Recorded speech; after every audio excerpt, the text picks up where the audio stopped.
Rachel, welcome back. I'm going to start with a light one. Derek Lewis said his Instagram cannot compete with you, but he's going to open an OnlyFans for his feet. How do you think he'll do?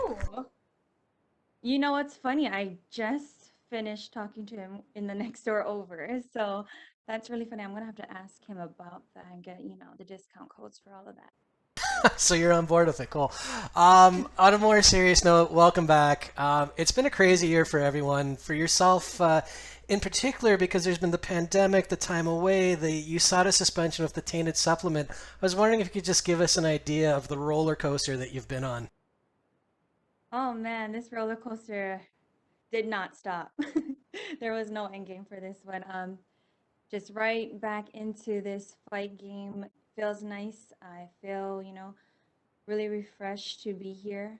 Um, just getting here, there was, a bunch of, with my last fights and all those obstacles I had to go through and jump through. I'm glad it's all over and I'm back here and ready to do the thing, do the damn thing. The USADA process in particular, we've seen different sanctions for different fighters regarding Osterine and contaminated supplements. Josh Barnett went all the way to the point of taking it to arbitration and getting off with a warning. How happy were you with how everything played out in the end? You know how everything played out. I guess I couldn't have, you know, asked for a better, conclusion. Happy that it's over. I feel like that whole situation in itself was, I don't even know how it happened, to be honest. And I think that's just the thing with USADA. Their technology is so good, I guess, that they can like trace things back to years and years and years ago, things you consumed unknowingly, there's so much. I think this is a problem for, the nutrition companies that aren't regulated. I think there needs to bring more awareness out to other fighters and even the general public. I feel like a lot of people are misinformed on USADA and their, especially our sports nutrition industry, I guess, supplement industry. Well, the good news is you're back. I wanted to ask though, what has training camp been like for you during the pandemic in terms of, or in comparison to just a normal camp? With these COVID times, I feel that there's lots of changes. Just being here at Fight Week, there has been tons of changes. And it's definitely something that, I have to get used to, that everyone's getting used to. This is the new reality of 2020. Um, Training wise, gyms were closed in Hawaii. It was very different. No one was training. I'm blessed to have a family gym where we own our gym and we were able to have access to the gym to train. And, that was a blessing in itself. I think the only thing that was hard was finding training partners. I'm already limited to female training partners in Hawaii because I do live on an island. So even with COVID, it made things a little even harder. I'm grateful to have such a great support system with my ohana, my family. My brother, he is also a professional fighter. My sister, she helped train. She was also a wrestler. So, we're all it really is a family. This I wouldn't be here without. Well, I'm glad to hear you've got the support. Last one for me then. Just give us your thoughts on this matchup. It does seem as if both you and Gina have your backs to the wall a little bit, and that sometimes makes for extra motivation and a little more explosiveness. Exactly. I know that she needs this win just as much as I do. Um, but I'm going in there and I'm coming for that win. And this is serious. This could be my last fight. So I'm looking at in that terms. I've had a really great, you know, despite the COVID and all the circumstances, uh, I've had a really great training camp. So I'm feeling really good going into this fight. And All right. Well, thanks very much. Looking forward to it this Saturday. We'll take our next set of questions from Stephen Morocco with Vox Media. Rachel, when you say last fight, do you mean last fight period or last fight in the UFC? I'm thinking maybe even the last fight in the UFC. You just never know. I see people get cut for way less. How does that change the stakes of things for you? How does that feel coming into a fight after such a long layoff? Coming into a fight after such a long layoff, there is, that ring rust theory.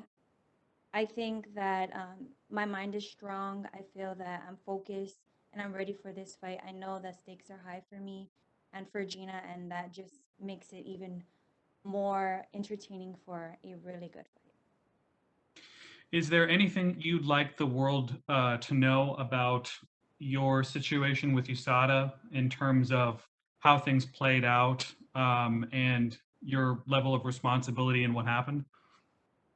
Honestly, the whole USADA situation is behind me. I've put it in my past. I forgot about it because when it happened, honestly, I was caught by major surprise. I'm a panic girl. I hardly even take supplements, period. So it just didn't make sense to me. So, I just had to roll with it and just, keep being positive and keep, jumping those hurdles of, these fights. And, I thank the fans. I thank my family for still supporting me and being on my side regardless. Um, so, it is what it is. And I think that as far as, with USADA and like that, there's a lot of, I get a lot of, negative comments from people. I feel like a lot of people aren't educated with the supplement industry on how they are not regulated. So I feel that if people were more, aware of how things work with the supplement industry and with USADA, there would be a better understanding. And even for me, I take responsibility at the end of the day, and I'm more aware. I look at everything now. Like, does this have this label on it? Does this have a label on it? Like I cough drops. Nope. Like, can't even go to Jamba Juice, drink their protein drinks. It's come down to that. So I've, something I never thought I'd had to worry about. I worry about now, and I'm a lot more aware of it. So that's What that. was what was the supplement that or supplements that caused the positive test? Do you know? I believe it was Ostarine. Well, So I mean, what was the actual supplement that you took, like the over-the-counter name? I don't know. I Oh, I wow. I kind of don't know. A lot of times what they do is they just, you send them whatever you might have, took or digested, or what you may have ate, and they make you like jot it down, like what was your food diary, what did you eat from this, and to go back and think maybe 2 months ago, what did I eat on this day, this day, this day. It's almost impossible. I think it's I'm not a fan at all of the whole thing. I do appreciate that they keep the fighters safe, and there's no steroid use, but there is like fine lines where they need to just make some changes to And last one for me. like What do a you think solid of? fighter. Oh, I'm sorry. Last one for me. What do you think of Paige Van Zant's transition to bare knuckle boxing? I think that's great. If that's something that she wants to do and that's something that she wants to pursue, then I support her. Is that something you've ever considered? Someone has reached out to me to do that.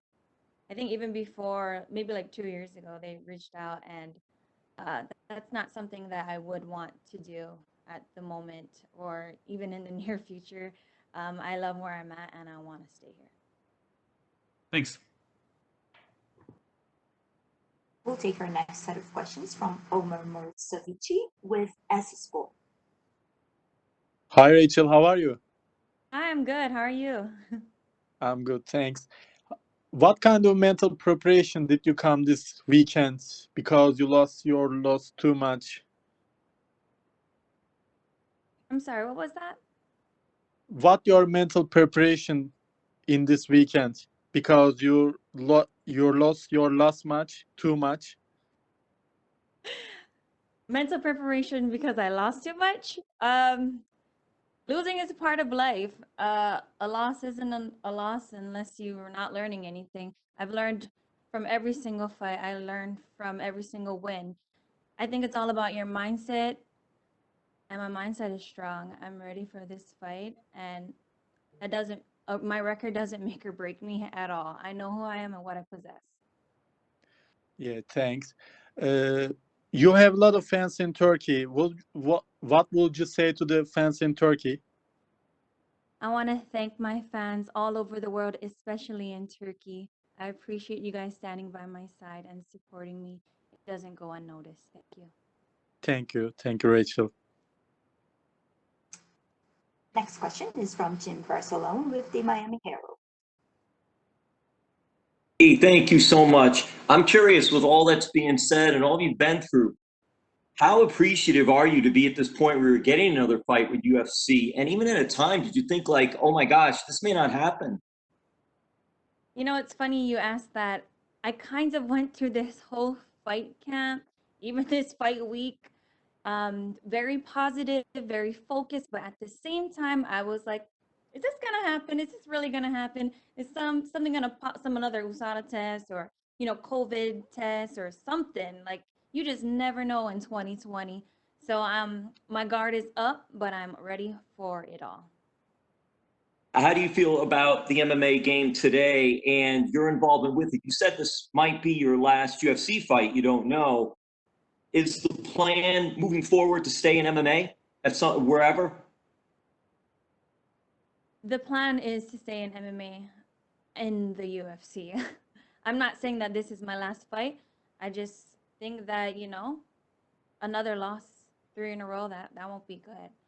I know how that looks. I've seen people get cut for way less. That's how I look at things. MMA is definitely, I've been doing it for 10 years. That's what I love to do. If they decide me to keep me, even after a loss, which is not gonna happen, I'll be grateful too. And it's kind of like you just have to block out the haters. And hey, I'm doing what I love to do on the best in the best show in the world. So it is what it is. And lastly, for me, the training process for this fight, especially because of what you know now more about diet and supplements and all these things that you had to go through, who knew? And all, did it change your training too, or did you more or less just keep the training the same way as you were training? There was changes with COVID. There was changes in my diet and nutrition. I basically didn't take any supplements, very minimal. I didn't want to chance really anything. Even with my eating, I mostly prepared all my food just in case. um, very, very strict on what I consume.